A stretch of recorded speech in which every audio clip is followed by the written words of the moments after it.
No i witam Was w kolejnym tygodniu, a tym razem znajdujemy się na premierze kolejnego modelu, jeśli chodzi o Sankyonga. Tym razem Sankyong Torres w wersji elektrycznej, parę planów oraz i rzeczy opowie nam także całe przedstawicielstwo Sankyonga w Polsce, co będzie ciekawego i jak to będzie wyglądać oraz także co chcą pokazać w nowym roku. No to co, zaczynamy, zobaczymy jak wygląda nowy Sankyong Torres w wersji elektrycznej. No to idziemy zobaczyć jak to będzie wyglądać.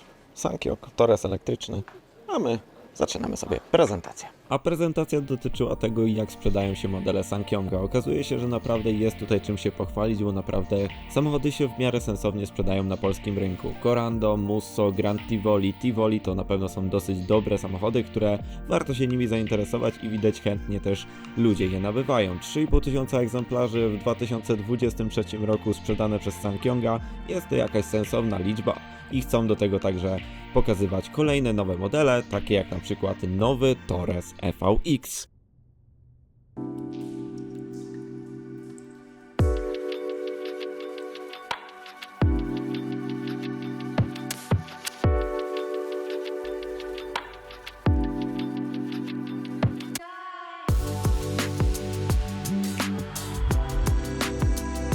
Torres EVX.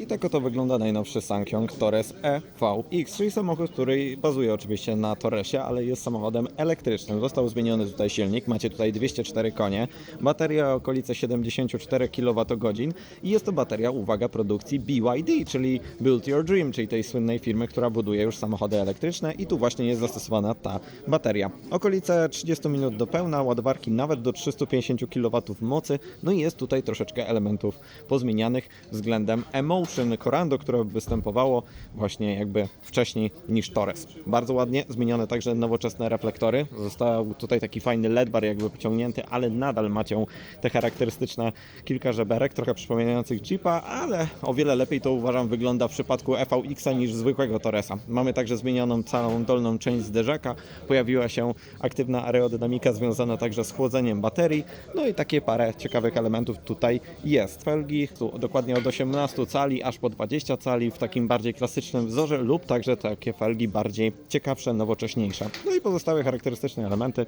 takie jak właśnie te plastikowe dokładeczki, bardziej charakterystyczne dla wersji uterenowionych, także tutaj to właśnie jest. Długi, duży samochód, 4,7 metra, spokojnie pozwoliło także przy tym rozstawie osi zamontować tą sporą baterię, bo praktycznie 74 kWh to jest już coś. Duża bateria i co ważne także pojawiło się nowe złącze, jeśli chodzi o ten samochód. Mamy tutaj CCS-a.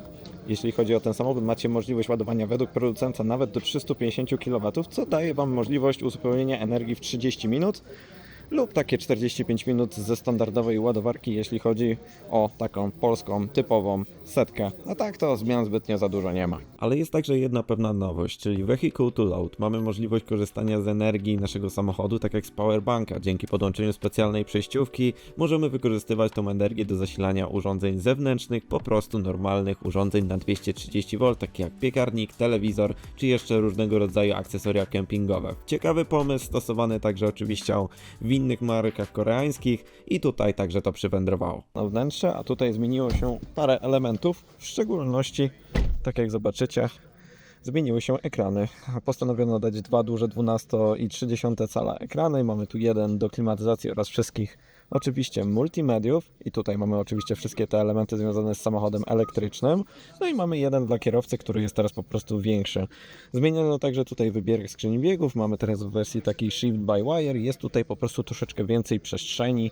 Delikatne modyfikacje, delikatne zmiany pod kątem klienta, który chciałby samochód elektryczny zakupić, który ma być taki nowoczesny, no to widzicie, że tutaj po prostu tego jest delikatnie pozmieniane, jeśli chodzi o wnętrze. A tak to wszystko w większości jest to samo, łącznie nawet z także środkiem. Jeśli chodzi o konfigurację środka, możecie mieć 3 różne kolory: czarny, beżowy oraz taki jasno popielaty, więc tutaj na pewno znajdziecie coś dla siebie.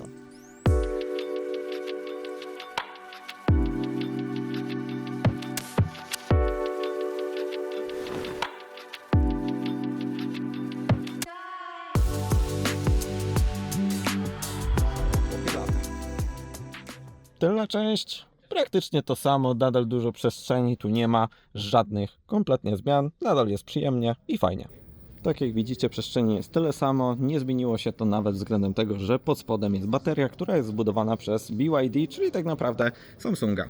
Z tyłu widać delikatne zmiany, a w szczególności światła, które są bardziej tak delikatnie nowocześnie, nowy napis FVX oraz delikatnie zmieniony zderzak na dole, to są praktycznie kosmetyczne zmiany, to nadal jest ten Torres, a jeśli chodzi o boczną część stylizacji, tutaj pojawiło się po prostu takie czarne wyciemnienie w formie tego słupka C, które w standardowym Torresie jest po prostu srebrne.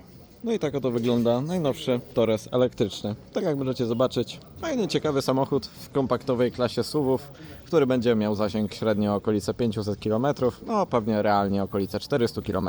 Myślę, że ciekawa opcja, która może mieć naprawdę nawet ciekawe wzięcie na rynku. A jeśli chodzi o dane, to mamy tutaj 207 koni z silnika elektrycznego przygotowanego właśnie przez SsangYonga. Mamy aż 339 Nm momentu obrotowego, oczywiście lokalizowane na przedniej osi i napędzana jest tylko i wyłącznie przednia oś. Sprint do pierwszej setki 8 sekund, więc powinno to wystarczyć w większości osób. I zasięg deklarowany przez WLTP, tutaj mamy 462 km, co pewnie realnie będzie w okolicach 400 km.